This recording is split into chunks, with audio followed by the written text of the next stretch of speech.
करीब 1600 साल पहले भारत के जगह जगह से कुछ महान ऋषि और बड़े से बड़े एस्ट्रोनॉमर्स और मैथमेटिशियंस एक हो जाते हैं और वो अपने ज्ञान से स्पेस का अध्ययन करना शुरू कर देते हैं और उन्हीं सब डीप रिसर्च को वो एक किताब में लिखते हैं जिसका नाम होता है सूर्य सिद्धांत। जरा अपने घर में लगे हिंदू कैलेंडर को पलट कर देखना। सदियों से इस ज्ञान का इस्तेमाल करके वो लोग सूर्य ग्रहण से लेकर चंद्र ग्रहण का एग्जैक्ट टाइम पता कर लेते थे। धरती का एक साल कितना लंबा होता है और धरती का अक्ष कितना टिल्ट है जिससे सीजन बदलते हैं। ऐसे हजारों सबूत सूर्य सिद्धांत के एक एक पन्ने में लिखे हुए हैं। अगर सबूत देखने हैं तो बस इंतजार करो। आखिर क्या अंतर है मुर्गी का मांस खाने वाले और गाय के मांस खाने वाले में? हम लोग कह तो देते हैं कि गाय हमारी माता समान होती है, पर वो मुर्गियों और बकरियों का क्या दोष है जिसे हम बस अपने मन के स्वाद के लिए और ना समझ की तरह शरीर के प्रोटीन के लिए बड़े मजे से खा लेते हैं। अगर तुम सोचते हो कि मुर्गी खाने वाले और गाय कुत्ते के मांस खाने वाले में अंतर होता है तो तुम्हें सच्चा ज्ञान ही नहीं मिला, क्योंकि ब्रह्मांड और दुनिया में मौजूद सभी प्रकार के जीवंत चीज में ब्रह्म का वास होता है और उसी जीवित चीज को अगर तुम उसकी मर्जी के बिना मार देते हो तो तुम एक जीव से उसके जीवन का अधिकार ही छीन लेते हो। कहा जाता है कि अहम रक्षिता रक्षितः, अहम स्वर्णम, अहम हिरण्यम, अहम वर्णन वर्णयामि, अहम ब्रह्मम चरिष्यामि। मतलब मैं ही वो ब्रह्म हूँ जो इस यूनिवर्स के हर एक चीज के साथ जुड़ा हुआ है, जो इस दुनिया के सभी भौतिक पदार्थ और जीवन चीज का रक्षण करेगा। ये दुनिया कुछ इस तरह से बदली है जिसमें एक जीव को काट कर दिखाने से लोग गुस्सा करते हैं और उसी जीव को बिरयानी के साथ उसका मांस दिखाने से लोग लाल टपकाते हैं। साल 1980 में यूके के एक ऑथर डगलस एडम्स अपनी एक book the restaurant at the end of the universe में दुनिया के सामने एक बड़ी ही अजीब सी थ्योरी पेश करते हैं, जिसमें वो यूनिवर्स के सबसे बड़े अल्टीमेट क्वेश्चंस के अल्टीमेट आंसर्स की बात करते हैं। इस थ्योरी के मुताबिक जिस दिन पूरी दुनिया को यूनिवर्स के सभी सवालों के उत्तर अगर मिल गए तो तुरंत ही ये पूरी यूनिवर्स एक बड़ी ही जटिल और गूढ़ चीज में अपने आप को बदल डालेगी।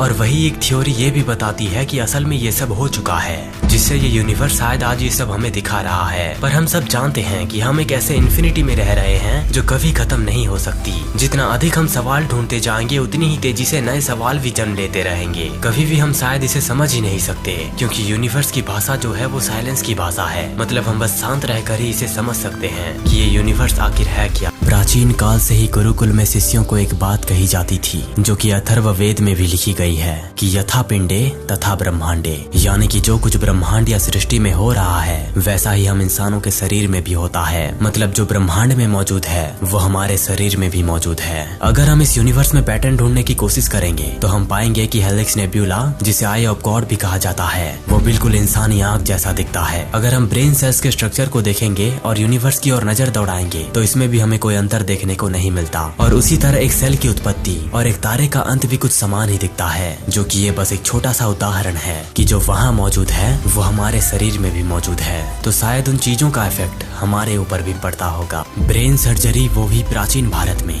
ये जानने के बाद मैं बिल्कुल हैरान हो गया। भोज प्रबंधन नाम की ये किताब 11वीं सदी की किताब है जिसमें ब्रेन सर्जरी के बारे में लिखा गया है। ये उज्जैन के स्कूल के 2 ब्राह्मण भाइयों द्वारा लिखा गया था जिन्हें राजा भोज के दिमाग में ट्यूमर को ठीक करने के लिए काम पर रखा गया था। उन 2 ब्राह्मण भाइयों द्वारा दिमाग की सफल सर्जरी के बाद उन भाइयों ने ये किताब लिखी थी। उन्होंने सम्मोहिनी, जिसे आज हम एनेस्थीसिया कहते हैं, उसी प्रकार की एक रूप में जाने जाने वाली दवा का इस्तेमाल किया था और ऐसे कई प्रकार के विशेष तैयारी के साथ आर्टिफिशियल चीजों को इंक्लूड करके उन्होंने ट्यूमर को हटाने के लिए राजा की खोपड़ी खोली थी। फिर ट्यूमर को हटाने के बाद उन्होंने राजा को फिर एक अलग किस्म की दवा देकर उन्हें होश में लाया था। अगर बाहर से वो आक्रमणकारी ना आते तो ऐसे कई चीजें थी जो पूरे भारत के इतिहास को बदल कर रख देती। 20वीं सदी में अमेरिका के एक बड़े ही प्रसिद्ध स्पिरिचुअल लीडर थे जिनका नाम था रामदास। उन्होंने एक बहुत ही गहरी बात कही थी कि मैं अब अपने आप को खास नहीं मानता, क्योंकि मैं अपनी छोटी सी अलग दुनिया में इतना फंसा हुआ नहीं था कि मुझे ये साबित करना पड़े कि मैं इस दुनिया में कुछ हूँ। मेरा अस्तित्व अब ब्रह्मांड का हिस्सा हो गया था, जैसे एक पेड़, जैसे घास, जैसे पानी,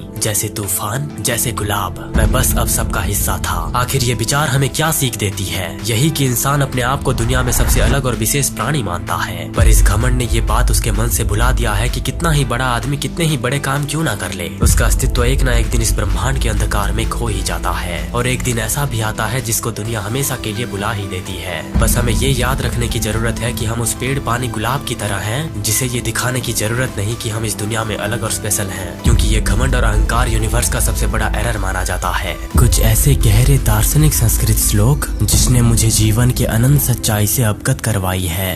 आत्मा ज्योतिरंश ब्रह्म सहजीव मुक्तः उच्यते। मतलब जो इंसान ये जान लेता है कि वो एक सुप्रीम सोल की बस एक चिंगारी है, वो जीते जी ही मुक्त हो जाता है। मरणम बिंदु पत्रमीव शरीरम, मतलब मृत्यु पानी की एक बूंद की तरह है और शरीर एक पत्ते की तरह है। मृत्योर्मा अमृतंगमया, यानी कि हे इंसानों, मृत्यु से अमृत की मार्ग की ओर चलो।